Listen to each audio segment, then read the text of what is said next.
Hello and welcome. When I first started making videos for my online courses, I had the impression that video and audio editing tools would cost me hundreds of dollars. But I was on a budget, and so I decided to look for open source applications that would do the job for me.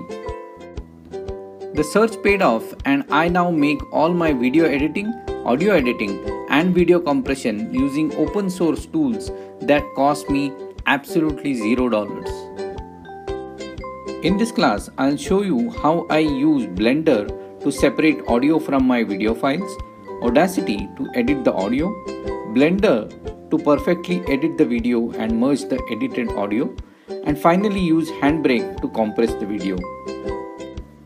So if you are a video enthusiast or a teacher who teaches using videos, this course will give you a lot of information about free yet powerful tools that can perfectly edit your videos and audio.